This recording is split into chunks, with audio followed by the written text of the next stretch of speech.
ಒಂದು ಕಡೆ ಕೊಲೆ ಮಾಡಿ ಸದ್ಯದ ಮಟ್ಟಿಗೆ ಈಗಾಗಲೇ ಕಂಬಿ ಎನಿಸ್ತಾ ಇರುವಂತ ಡಿ ಗ್ಯಾಂಗ್ಗೆ ಯಾವಾಗಪ್ಪ ಬಿಡುಗಡೆ ಅಂತ ಅನ್ನಿಸ್ತಾ ಇರುವಂತದ್ದು. ಸದ್ಯದ ಮಟ್ಟಿಗೆ ಸಾಕಷ್ಟು ಜನ ಅವರ ಫ್ಯಾಮಿಲಿ ಮೆಂಬರ್ಸ್ ಎಲ್ಲರೂ ಕೂಡ ಬಂದು ಅವರನ್ನ ಭೇಟಿಯಾಗಿ ಮಾತುಕತೆಯನ್ನ ನಡೆಸ್ತಾ ಇದ್ದಾರೆ. ಸೊ ದರ್ಶನ್ ಅವರನ್ನ ಕೂಡ ಅವರ ತಾಯಿ ಹಾಗೆ ಸೊಸೆ ಮೊಮ್ಮಗ ಹೋಗಿ ಅವರನ್ನ ಭೇಟಿಯಾಗಿ ಕುಶಲೋಪರಿಯನ್ನ ವಿಚಾರಿಸಿರುವಂತದ್ದು.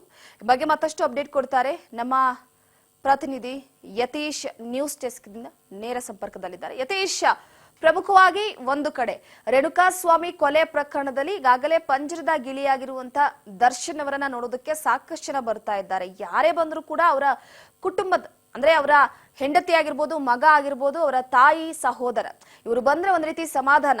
ಎಲ್ಲೋ ಒಂದು ಕಡೆ ಈ ಡಿ ಗ್ಯಾಂಗ್ ಈ ಒಂದು ಪ್ರಕರಣದಲ್ಲಿ ತಗ್ಲಾಕೊಂಡಂತ ಸಂದರ್ಭದಲ್ಲಿ ತಾಯಿ ಕೂಡ ಹೇಳಿಕೆ ಕೊಟ್ಟಿರ್ಲಿಲ್ಲ, ಸಹೋದರ ಕೂಡ ಹೇಳಿಕೆ ಕೊಟ್ಟಿರ್ಲಿಲ್ಲ, ಹೆಂಡತಿ ಕೂಡ ಹೇಳಿಕೆ ಕೊಟ್ಟಿರ್ಲಿಲ್ಲ.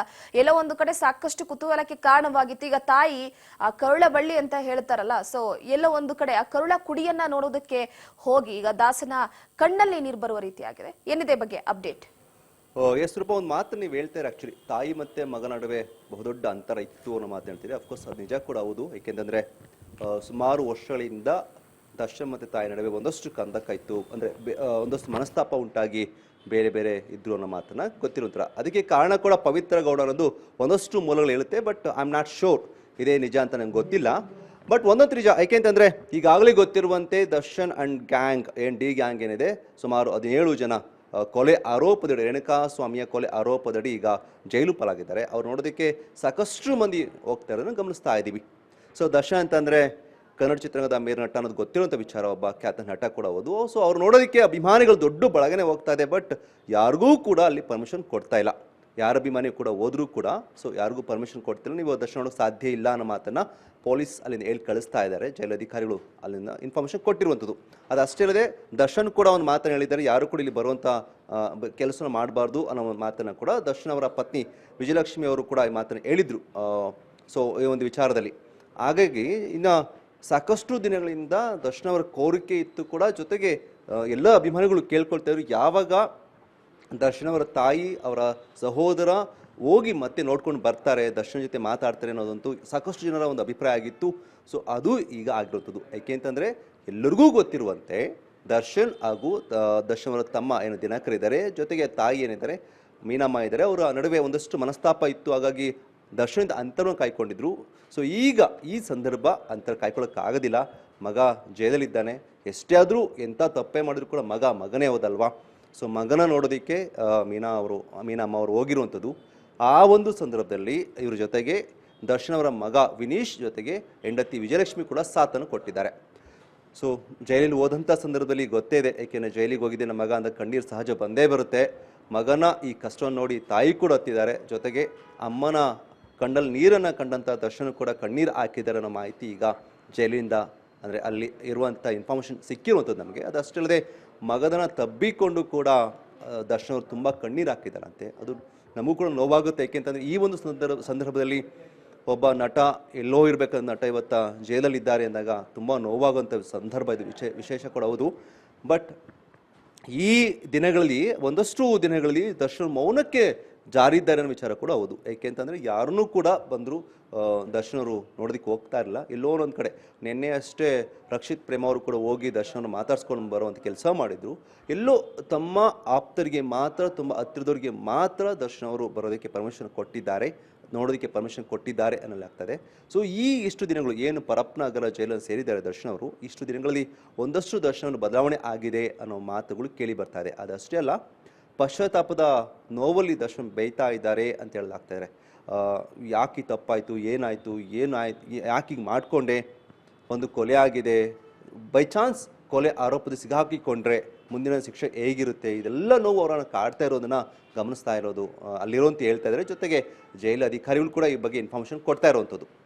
ಇನ್ನು ಮತ್ತೊಂದು ವಿಚಾರ ಹೇಳಲೇಬೇಕಿದೆ ರೂಪ, ಏನಂತಂದರೆ ಇನ್ನು 4 ದಿನಗಳ ಕಳೆದ್ರೆ ಮತ್ತೆ ದರ್ಶನ್ ಅವರು ನ್ಯಾಯಾಲಯಕ್ಕೆ ಇನ್ನು ಹಾಜರಬೇಕಾಗುತ್ತೆ.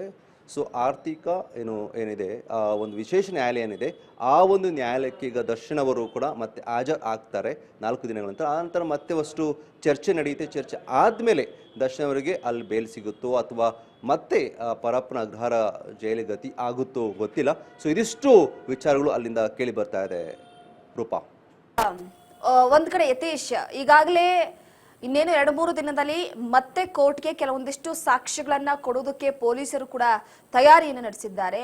ಅವರ ಫ್ಯಾನ್ಸ್ಗಳಿಗೂ ಕೂಡ ಸಾಕಷ್ಟು ಕ್ಯೂರಿಯಾಸಿಟಿ, ಏನಾಗುತ್ತೆ ಡಿ ಬಾಸ್ ಮತ್ತೆ ಏನಾದ್ರು ಜೈಲ್ ಸೇರ್ಬಿಡ್ತಾರ, ಜೀವಾವಧಿ ಶಿಕ್ಷೆ ಆಗ್ಬೋದಾ, 10 ವರ್ಷಗಳನ್ನ, 5 ವರ್ಷನ, 2 ವರ್ಷನ, ಈ ತರ ಸಾಕಷ್ಟು ರೀತಿಯ ಗೊಂದಲದಲ್ಲಿ ಅವರ ಫ್ಯಾನ್ಸ್ಗಳಿದ್ದಾರೆ. ಇತ್ತೀಚೆಗೆ ನಾವು ಟ್ರೆಂಡ್ಗಳನ್ನ ಕೂಡ ಗಮನಿಸ್ತಾ ಇದ್ದೀವಿ. ಖೈದಿ ನಂಬರ್ ಅನ್ನುವಂಥದ್ದನ್ನ ಟ್ಯಾಟೂ ಹಾಕ್ಸ್ಕೊಳ್ಳೋದು, ಗಾಡಿ ಮೇಲೆ ಹಾಕ್ಸ್ಕೊಳ್ಳೋದು, ಒಂದು ಖೈದಿ ನಂಬರ್ ಅನ್ನುವಂಥದ್ದು ಟ್ರೆಂಡ್ ಆಗೋಗಿದೆ. ಅಂದ್ರೆ ಅಭಿಮಾನಿಗಳು ಏನೇ ಆದ್ರೂ ಎಷ್ಟೇ ಆದ್ರೂ ಕೂಡ ನಾವು ದರ್ಶನ್ ಅವರನ್ನ ಬಿಟ್ಕೊಡಲ್ಲ ಅಂತ ಪ್ರೂವ್ ಮಾಡ್ತಿದ್ದಾರೆ.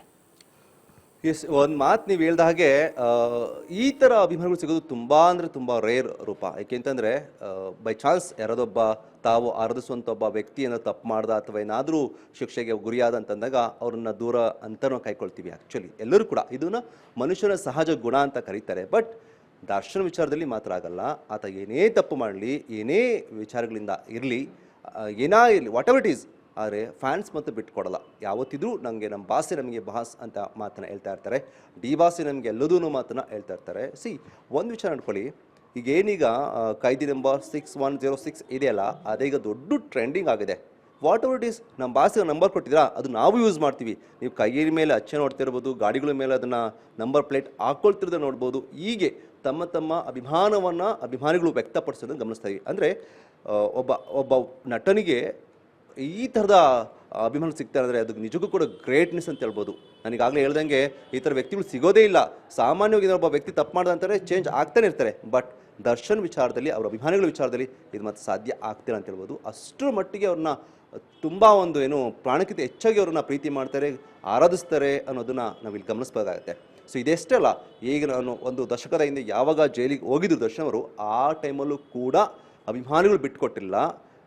ಕೇವಲ ಹುಡುಗರಂತಲ್ಲ, ಆ ಟೈಮಲ್ಲಿ ಮಹಿಳೆಯರು ಕೂಡ ಬಿಟ್ಕೊಟ್ಟಿಲ್ಲ. ಯಾಕೆಂದರೆ ನಾವೇ ಆ ಸಂದರ್ಭದಲ್ಲಿ ರಿಪೋರ್ಟಿಂಗ್ ಹೋದಂಥ ಸಂದರ್ಭದಲ್ಲಿ ನೋಡಿ ಕಣ್ಣಾರೆ ಕಂಡಿರುವಂಥದ್ದು. ಆ ಟೈಮ್ ಕೂಡ ಅವಾಗಲೂ ಕೂಡ ಮಹಿಳೆಯರು ಯಾರ ಮನೇಲಿ ಆಗೋಂಥ ಸಮಸ್ಯೆ ಏನಾಗಿಲ್ಲಪ್ಪ, ಎಲ್ಲರ ಮೇಲೆ ಆಗೋಂಥ ಸಮಸ್ಯೆ ಆಗಿದೆ, ಹಾಗಾಗಿ ಜೈಲಿಗೆ ಹೋಗಿದೆ ಅನ್ನೋ ಮಾತನ್ನು ಅವತ್ತೂ ಕೂಡ ಹೇಳಿದರು. ಇವತ್ತೂ ಕೂಡ ಅಭಿಮಾನಿಗಳು ಅದನ್ನೇ ಹೇಳ್ತಾ ಇರೋದು. ಏಕೆ ಅಂತಂದರೆ ದರ್ಶನ್ ಕಡೆ ಒಂದು ಬೆರಳು ತೋರಿಸೋಕ್ಕಿಂತ ಮುಂಚೆಗೆ ರೇಣುಕಾ ಸ್ವಾಮಿ ಕಡೆಗೆ 10 ಬೆರಳನ್ನು ತೋರಿಸ್ತಾ ಇದ್ದಾರೆ, ಉಳಿದ ಬೆರಳನ್ನು ಆ ಕಡೆ ತೋರಿಸ್ತಾರೆ. ಅವನು ತಪ್ಪು ಮಾಡಿದ್ದಾರೆ, ಹಾಗಾಗಿ ಬಾಸ್ ತಪ್ಪು ಮಾಡಿ ಅನ್ನೋ ಮಾತನ್ನು ಹೇಳ್ತಾ ಇದ್ದಾರೆ. But what ever it is, ಏನೇ ಆಗಿರಲಿ ಕೂಡ ದರ್ಶನ್ ಅಭಿಮಾನಿಗಳಿಗೆ ನಿಜಕ್ಕೂ ಕೂಡ ಖುಷಿ ಪಡುವಂಥ ವಿಚಾರ. ಈ ವಿಚಾರದಲ್ಲಿ ಎಷ್ಟೇ ತಪ್ಪು ಮಾಡಿ ಬಿಟ್ಕೊಡ್ತಿರವಲ್ಲ, ಅದು ಗ್ರೇಟ್ನೆಸ್ ಅಂತ ಹೇಳ್ಬೋದು. ಇನ್ನು ನೀವು ಹೇಳ್ದ ಹಾಗೆಯೇ ಇನ್ನು 4 ದಿನಗಳು ಮಾತ್ರ ಇದೆ. ಈ 4 ದಿನಗಳಲ್ಲಿ ಮತ್ತೆ ಅವರನ್ನು ವಿಶೇಷ ನ್ಯಾಯಾಲಯಕ್ಕೆ ಹಾಜರುಪಡಿಸ್ತಾರೆ. ಮತ್ತಷ್ಟು ಈಗಾಗಲೇ ಒಂದಷ್ಟು ಎವಿಡೆನ್ಸ್ನ ಪೊಲೀಸ್ನವರು ಕಲೆಕ್ಟ್ ಕೂಡ ಮಾಡಿದ್ದಾರೆ.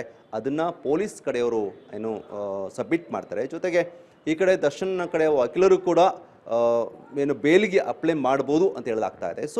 ಏನಾಗುತ್ತೆ, ಬೇಲ್ ಸಿಗುತ್ತೋ ಅಥವಾ ಮತ್ತೆ ಅವರು ಜೈಲಿಗೆ ವಾಸ ಅನುಭವಿಸ್ಬೇಕಾಗುತ್ತಾ, ಅದು ಸೆಕೆಂಡರಿ. ಆದರೆ ಮತ್ತೊಂದು ಕಡೆ ಕುತೂಹಲ, ಮತ್ತೊಂದು ಕಡೆ ಪ್ರಶ್ನೆಗಳು ಕಾಡ್ತಿರುತ್ತದು ಅವ್ರ ಅಭಿಮಾನಿಗಳನ್ನ.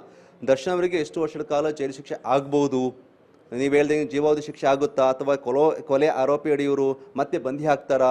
ಯಾಕೆಂದರೆ A2 ಆರೋಪಿ ಇರುವಂಥದ್ದು, A1 ಪವಿತ್ರ ಗೌಡ, A2 ದರ್ಶನ್ ವಿರುದ್ಧನೇ ಕೂಡ ಇರುವಂಥದ್ದು. ಅಲ್ಲದೆ ಸಾಕಷ್ಟು ಸಾಕ್ಷಿಗಳು ದರ್ಶನ್ ವಿರುದ್ಧ ಸಿಕ್ಕಿದಾವೆ ಅನ್ನೋ ಮಾಹಿತಿ ಕೂಡ ಇರುವಂಥದ್ದು. ಹಾಗಾಗಿ ಏನು ಆಗುತ್ತೆ ಅನ್ನೋದು ಕೂಡ ಒಂದಷ್ಟು ಪ್ರಶ್ನೆಗೆ ಕಾಡ್ತಾ ಇದೆ. ಇದು ಅಭಿಮಾನಿಗಳಲ್ಲಿ ಒಂದಷ್ಟು ಗೊಂದಲ, ಒಂದಷ್ಟು ಆತಂಕ ಮನೆ ಮಾಡಿರುವಂಥ ಸತ್ಯ ರೂಪ. ಥ್ಯಾಂಕ್ ಯು ಯತೀಶ್, ನಿಮ್ಮೆಲ್ಲ ಮಾಹಿತಿಗಾಗಿ.